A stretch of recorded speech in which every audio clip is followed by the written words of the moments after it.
Round one's in the books. I was seat 1, table 4.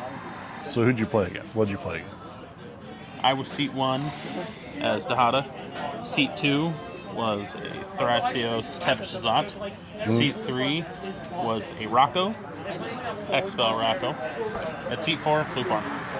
Blue Farm. So I assume Blue Farm was the one that just took won, it? Yep.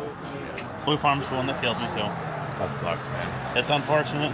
That's how it is. So you were saying it was what? What was the eventual thing that killed you? It was Bowmaster into a Wheel of Fortune?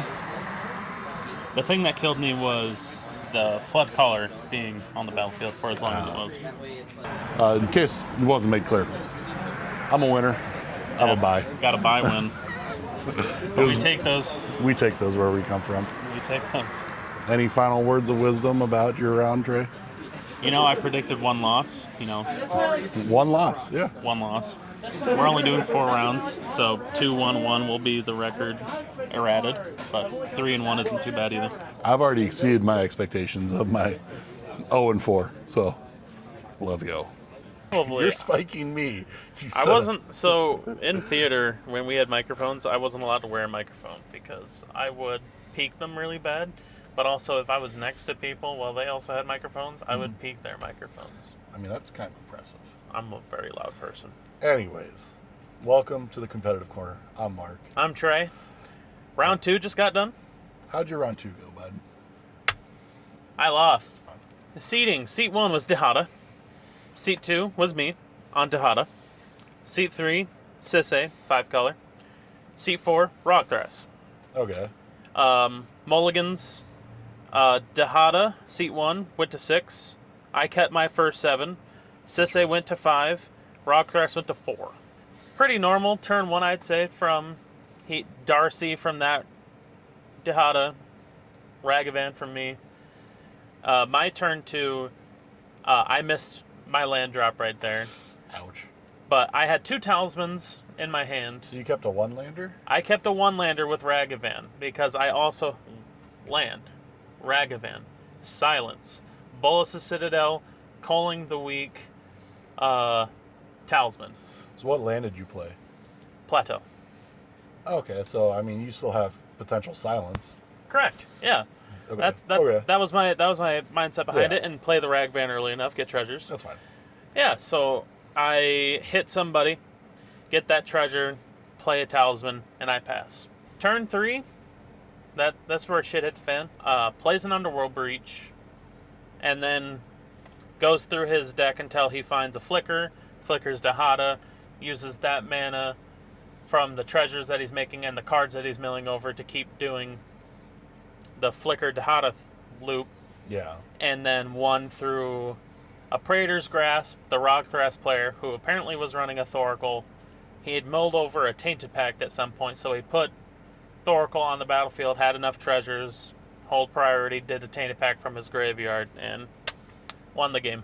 So, I was seat 1. Seat 2 was Playing. a Jet. Seat 2 was a Godo player. Seat 3 was a Tiam player. And Seat 4 was a Magda. I turned 1 to an Ocelot Pride that was never dealt with. And I made a cat token on every turn. Turn 2, I Draneth Magistrated. Turn 3 was a Rest in Peace. I threw out just a bunch of different stacks pieces that were hard to deal with. I finally drew a Sacred Foundry, and I had, I think it was 8 cat tokens by that point, and I just turned sideways with a Scurry of Squirrels on the battlefield. And Scurry of Squirrels, underrated card. Underrated card. So near the end of it, I had over 40 damage on everyone. Way overkill to just wipe table. So the second Gemir came out, I just turned sideways. But no one ever had any sort of spot removal for creatures. And I think that's one thing that people are lacking in this current Go Fast meta is spot removal for creatures. Because people try to play around the creatures, just not deal with them directly. Yeah, people are anticipating that what's going to win this game is on the stack. Correct. No one's because if a Thoracle already hits the battlefield, you're anticipating the game is over. Right. No one's expecting, the creature to stick and then that being what ends the game. But yeah, that was our round 2. I won. I'm currently, I guess, 2-0 because of the bye on round 1. Tré, unfortunately. I'm 0-2 right now. Sucks. I kind of have to try to make these next couple rounds, Keep a really aggressive hand. And that's going to be the game plan. It's going to have.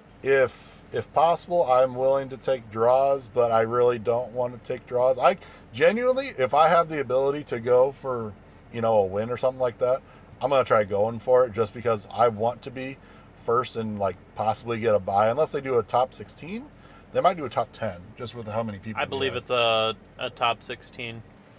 All right, I think that's all we got for this one. All righty. See you you next round. Hello again. Welcome back to the competitive corner. I'm Mark. And I'm Tré.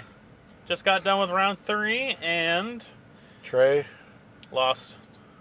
that's sad to hear. Yeah. I'm sorry, bud. It is what it is. Mark, how'd you do? I ended in a draw. So I was in a pod. I was 3rd seat. 1st seat was a Zerta player. 2nd seat was Vivi. I was 3rd, playing Jetmir. And 4th seat was an Anala player. I had an Esper Sentinel that I turned 1. We eventually got to a game state where I had a Esper Sentinel, a Clarion Conqueror, a Dauntless Dismantler, and a Mother of Runes on the battle. The Vivi player, he got to the point of trying to bounce my Clarion Conqueror so he could activate his Vivi. The Anala player used the counter spell to stop that, and I threatened to artifact mutation on a 1-ring that the Zerta player had, and using that, making the extra tokens to tutor out with a Quarter Calling, a Solitude. And this was all on the Vivi players, I believe it was their 4th or 5th turn. So we all accepted a draw because at that point, I told the table, hey, if no one stops me when it gets back to my turn, I would have had 10 creatures and played Jetmir, turned sideways, and likely killed table. Probably not enough damage to kill everyone, but close to that. I probably, in retrospect, could have gone for the win there. I could have kept quiet and not revealed that I had all this weight of tutoring things and stopping them. But I also didn't know exactly what type of counter magic or misdirection type effects that everyone had. There was a Vexing Bauble on turn 1 from the Zerta player, which was kind of stopping everyone. And once my Clarion Conqueror was out there, he couldn't even activate it to get rid of it. There was a lot of back and forth on stacks pieces. Very stacks heavy game. Yeah, I ended up taking a draw on that one. Currently at 11 points. I'm basically guaranteed top 16. I believe I'm going to be close to top 4 after that. Tré, how was your game? I was seat 1 on Dahada. Seat 2 was a mono red knight from Dominaria. Sir Kara the Bold. Seat 3 was a Godo. And seat 4 was Obnixilis. I mulliganed down to 6. Notably, what was in my hand was Fetch Land, Starting Town, Sarah Ascendant, Lotho, and a Cursed Mirror. Bowmaster was my draw. But I opened up with a Fetch Land, Sarah Ascendant, then play the Lotho the next turn. Obnixilis casts the Crustacean Mage. I flash in Bowmaster on his end step to take off the 1/1 copy. The Obnixilis plays a Walking Ballista, it dies, Agatha Soul Cauldron, and then he just pings the table. That was game 3. I'm out. I can't do anything. I'll go to game 4 and have fun playing the game. I'll be a spectator after I'm done if I don't already get a bye. Weird showing, a lot different than 2 weeks ago. Yeah, 2 weeks ago it was a lot more turbo. Even one of the guys I was playing with, he said he was at that event, and he said, yeah, it was a lot faster in the last. I think a lot of people started bringing more stacks pieces to this event, is what he said. Or he's seen a lot more stacks pieces at this event than at previous events. Well, I think that's going to do it for this round. Thank you for tuning in to the competitive corner. Round 3 in the books, waiting for 4. All right, we'll give you an update after this next round. What is up, competitive corner? We're bringing you this episode outside of a McDonald's. Hell yeah. We finished round 4, and we thought we would get some food after we were done. It was a tough round 4 for both of us. Tough round 4. Tough, very tough. I think, if you don't mind, I will give my round 4 here real quick. Got the bye. Woo! 5 was points, it. baby. Let's go. 5 points. Nailed it. I unfortunately did not get a bye, but I did very handily win round 4. I went first, playing Jetmir still, and I had a Krark Sakashima on seat 2. Seat 3 was Italy. That's right. And seat 4 was Italian. I top decked a Avacyn's Pilgrim, played that turn 1. Turn 1, the Krark player played a fish, and we all made the pact to not feed the fish. Good old fish pact. So me looking at my hand, it's full of creatures and land. Or I try to propose the pact to not pay for fish. And everyone agrees to it, like idiots. Turn 2, I went into an Adeline. So turn 3, I played Jetmir. Yeah, I played Jetmir turn 3. Swung out, did a bunch of damage. Came to the agreement to not swing at the Italian player, and he did not deal with my Jetmir. Or whatever he wanted to not deal with. So at that point, I was like, okay, perfect. Going into turn 4, I had a Worldly Tutor in hand. So I Worldly Tutored for a Perforos.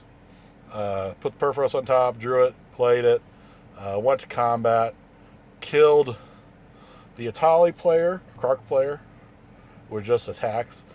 I still brought the Italian player down to about, 17 life or something like that. Something very small. Something with, if he didn't win, he was definitely dead. So on his turn, after I killed those 2 passing, he bounced my Jetmir, and I just said, okay. Well, next turn, I just went to combat, swung and killed him. So it was, turn 4 win? Turn 5. Turn 5 win. But yeah, going into the final round here. I don't know if the pairings are out yet. Nope, there's still 2 tables going yet. They got 40 seconds. But I should be either first place or second. I think I'll be first or second. You're in first place. Woohoo! We did it, guys. Stacks are good again. Anyways, thank you for stopping by this competitive corner. We will keep you posted as to how he does in this top 16. Welcome back to the competitive corner. We're on our way home finally. You know, we got them dubs. We did the things. Round 4, as you know, I ended with a bye, and Mark here dominated that table, so he got to go to the semis. Considering we're not updating you on the semifinals yet, you can probably guess what happened. We won! Yeah, that's what happened. So semifinals. I was first seat on table 1. Second seat was Stranger Things 5 color between Will and 11. Will and 11? Yeah, it doesn't matter. The commanders didn't really matter. Third seat was playing Terra, that's who it was. And fourth seat was playing a Kefka. I opened with a Birds of Paradise, was it? Yes, you did. I think it was a Birds. Yeah, I opened with Birds. And on upkeep, I tutored for a Slicer. Slice and Dyson. And I was able to play it. Ancient Tomb, baby. Because of Ancient Tomb on my turn. And more than meets the eye. Sorry, I love the Transformer cards, and I used to play Slicer a lot. Slicer was a lot of fun.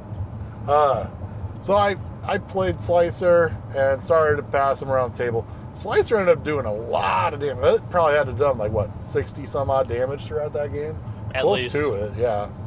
Something like that. I think it was, I played the Slicer. On turn 3, I held up mana because I felt like I saw some interaction that was going to need to take place. And sure enough, the person in my second seat on his turn 3, he went for an Underworld Breach combo.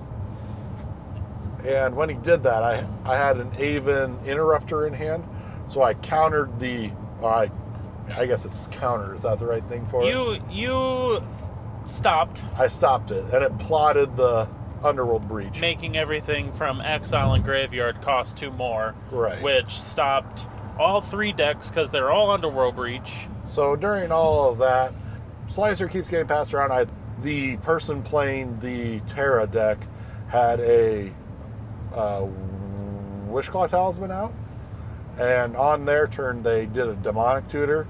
So kind of looking at how things are shaping up, the Terra person is trying to go for a win on their turn 4 if they get there. So I'm trying to negotiate, hey, maybe we should be attacking certain individuals to try to get people's one person's life total down really, really low. But the table was really all about spreading the damage. And I tried politicking. I probably could have tried a little bit harder to make my case. But I was also the person that was controlling a Slicer and sending it around and forcing my opponents to attack each other. So I get the whole wanting to keep life totals even as the Slicer's attacking. But yeah, I go to my turn 4. I draw a Solitude. The guy with the Terra, he went and had already Demonic Tutored. So we're pretty sure he's already going for a win. He puts a Voice of Victory on the stack. The guy, the Stranger Things guy, does an Intuition to get a Pact of Negation. So he packs the Voice of Victory, and then after that, the Terra player plays a Thassa's Oracle. Priority is passed, and then on ETB, he Tainted Pacts. I think I got really lucky. My games were really easy. They just played themselves out with the cards I had in hand. And the cards I had in hand, I kept good hands, and they just snowballed real hard. Creature counterspells don't really exist. And not a whole lot of creature interaction. Or not as much as people are thinking they have. And this isn't a PSA to, throw in more interaction on board or in your decks for creatures. Not saying Toxic Deluge is bad or Amphibian Downpour. Both are really good. Both do the target removal like you want. But there was not enough on board dealing with things. Yeah. It was basically at this event, if it was on the stack, you were going to have a war over it unless you had protection. But this is the game we play. We know the rules. One bite, everyone knows the rules. This has been another riveting tournament brought to you by the Competitive Corner.